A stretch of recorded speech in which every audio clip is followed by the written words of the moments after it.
Basta Start. pangatlong Merkules after ng Easter Sunday, fiesta po namin dito. Tradition na yan. Ano pang ilang term na po? First term na mayor, pero board member po ako ng 12 years. 4 terms po ako ng board member. Okay.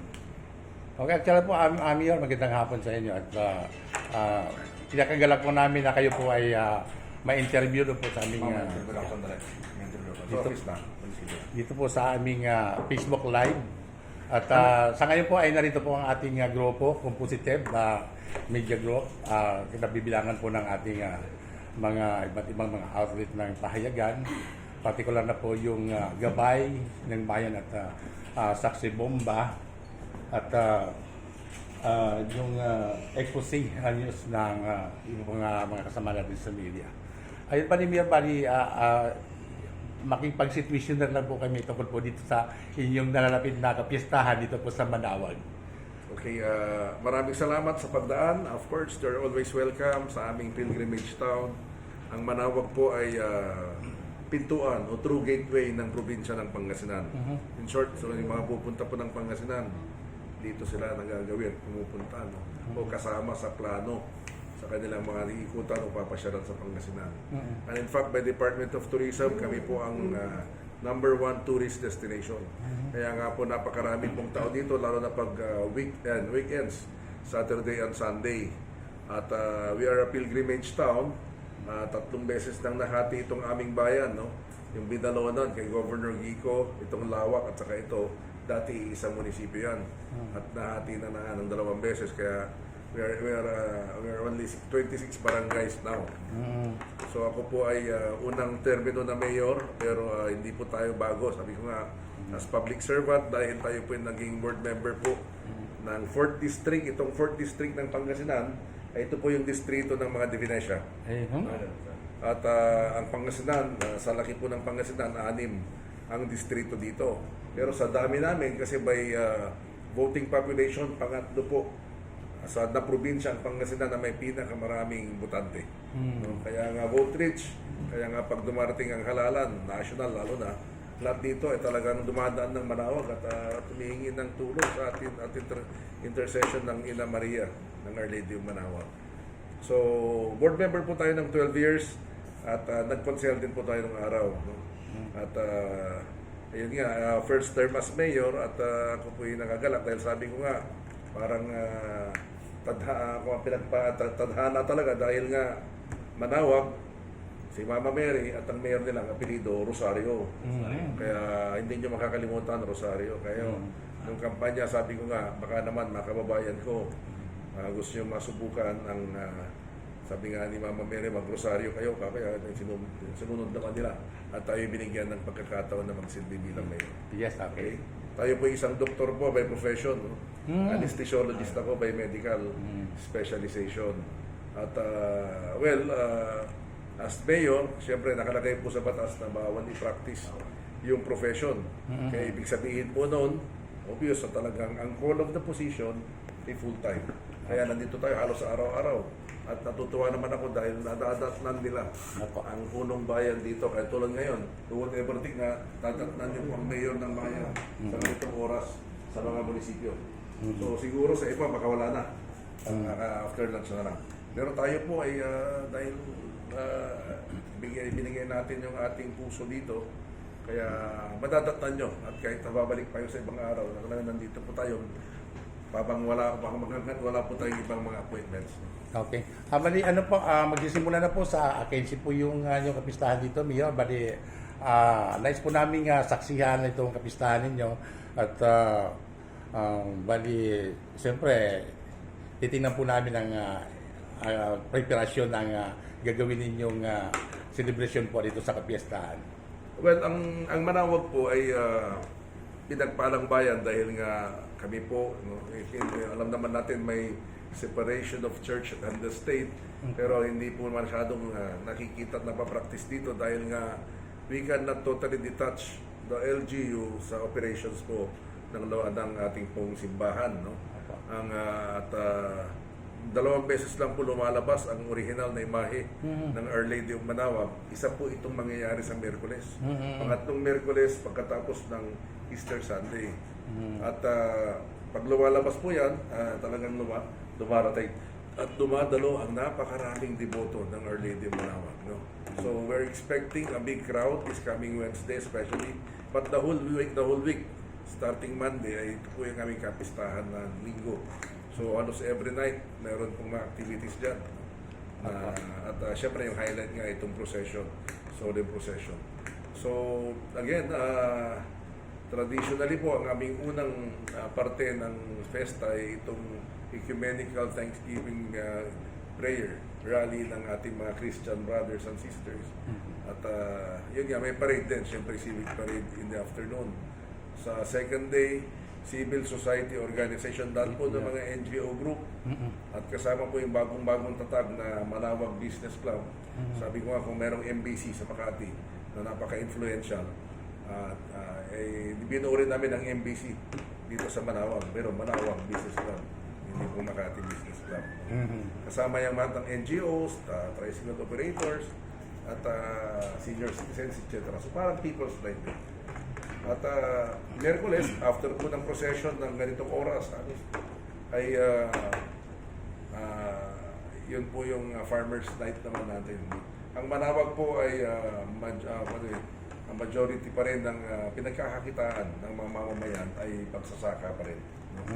At though we are a pilgrimage town, medyo nandun pa rin kami sa transition from the agricultural to sa commercial na aspekto dahil po sa Basilica.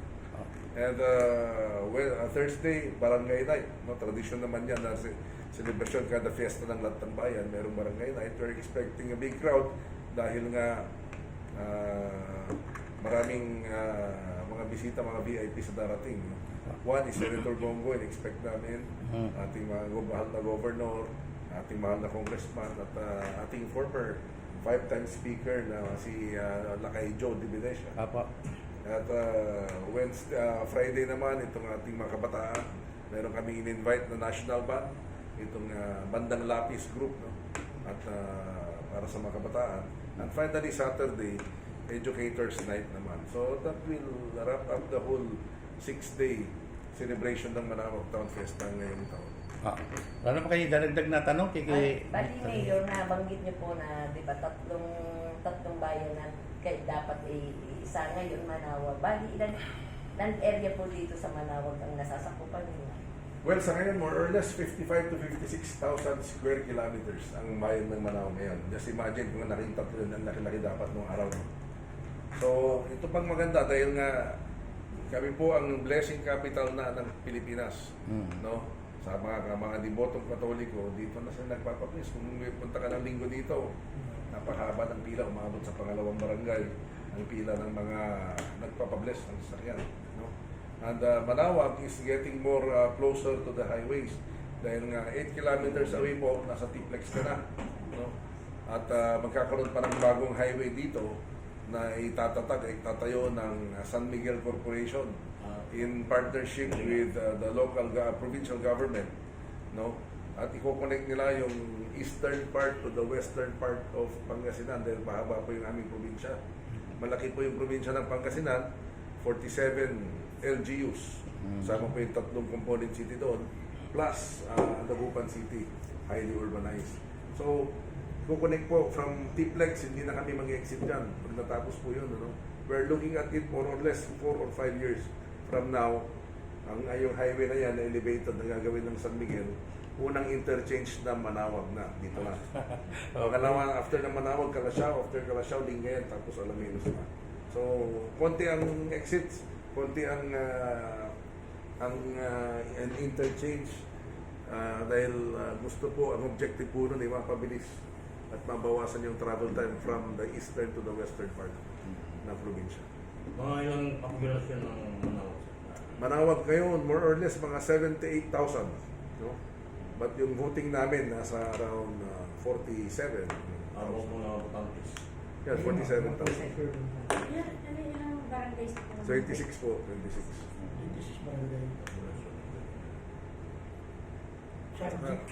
Ayun, ang aming survey po dito, karamihan ng nagagawi dito, kapwa Pilipino rin natin. No? Nag-survey po kami. Minsan may foreigner na pa isa-isa. Pag tingnan mo naman, may napangasawa niya Pilipina o kaya ay talagang Pilipino rin siya na foreigner looking lang.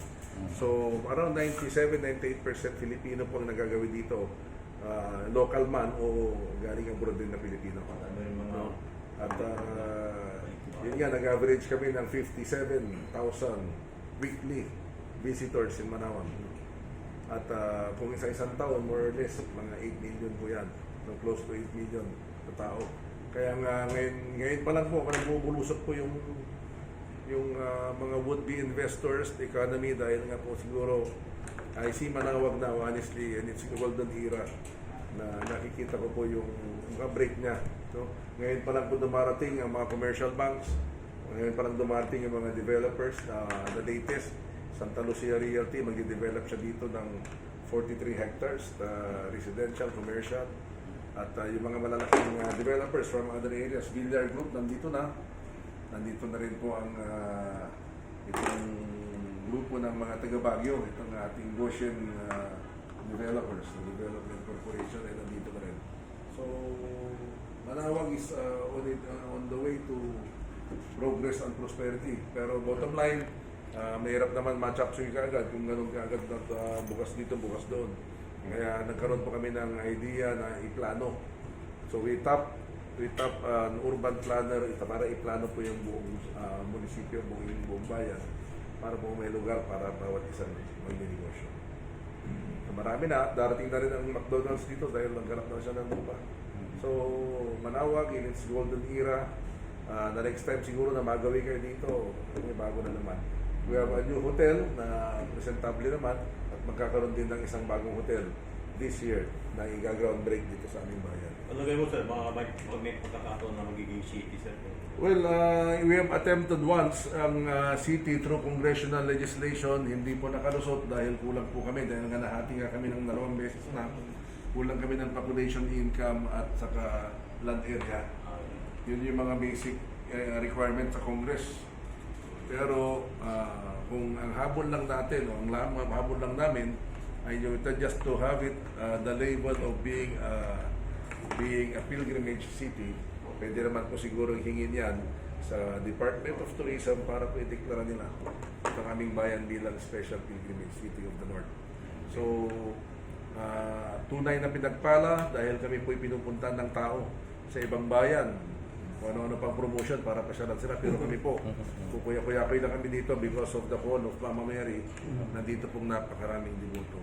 Okay. So, the challenge, and the continuing challenge to Manawag yan yung kung paano namin sila ma-hold ng medyo mas matagal. No? At yung biro-biro nga, sana wag lang yung kanilang kasalanan at basura ang iwan nila sa amin. Sana gumastos din dito para sa ekonomiya at sa kapakanan ng ating mga kababayan sa Manawag. Okay. Okay, abali, close na natin yung interview. Sagot na rin, pati yung agriculture, nasagot na rin niya. Okay. Okay, maraming salamat po, Mayor. At yun po, napakinggan po natin ang isang eksklusibong interview mula po sa ating magiting at nakusiksyan po natin ang dynamic personality ng ating Mayor Jeremy Rosario ng Manawag. Maraming salamat. Okay pa. Thank you pa.